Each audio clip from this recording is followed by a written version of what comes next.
ভিতরে অনেক ছবি তুললাম, অটোগ্রাফ দিলাম, কিছু কাগজে সই করলাম। হাজিরা দিয়ে শুনানির কোনো অভিজ্ঞতার কথা জানালেন দেব। এসআইআর নোটিশে পৌঁছেছিলেন দেব। তারপর শুনানি শেষে বললেন, ভোগান্তি আমার নয়, চিন্তা প্রবীণ ভোটারদের জন্য। নোটিশ পেয়ে কমিশনে হাজির দেব।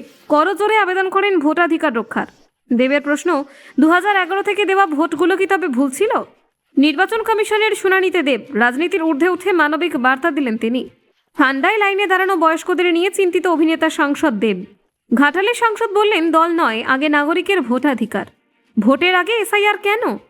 প্রশ্ন তুলে কমিশনের কাছে দেবের আবেদন। দেখুন ঠিক কি ঘটল।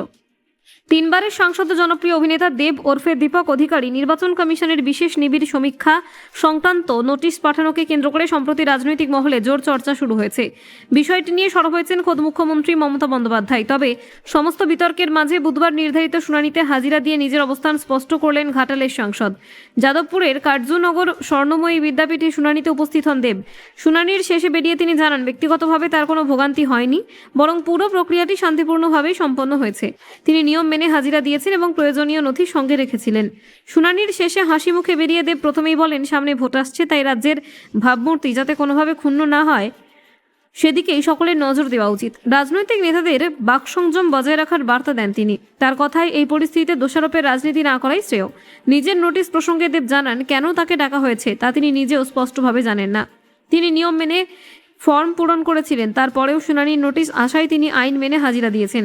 কি কি কাগজপত্র লাগবে তা আগেই খোঁজ নিয়ে রেখেছিলেন বলেও জানান সাংসদ দেব। স্পষ্ট করে বলেন, তিনি নির্বাচন কমিশনের বা নিজের কোনো পক্ষকে দোষ দিতে চান না। তার বক্তব্য, 2011 সাল থেকে তিনি পশ্চিমবঙ্গে ভোট দিয়ে আসছেন, তাহলে আগের ভোটগুলি কি ভুল ছিল?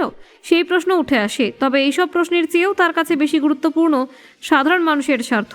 বিশেষ করে প্রবীণ নাগরিকদের নিয়ে তার গভীর উদ্বেগের কথা তুলে ধরেন দেব।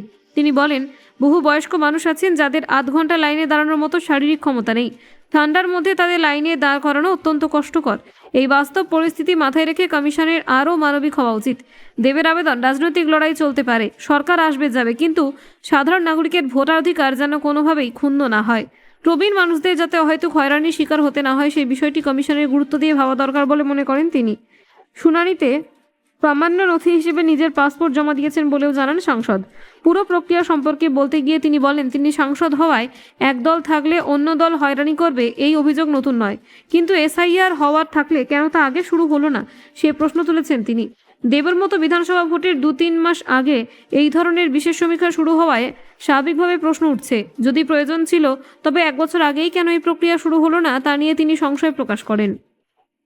এই সময়ের মধ্যে বহু মানুষকে ঠান্ডার মধ্যে বাইরে বেরোতে হচ্ছে বলে উল্লেখ করেন দেব। তার মতে এই বিষয়টি প্রশাসনের আরও সংবেদনশীলভাবে দেখা উচিত ছিল। Bureau report, news prime Times.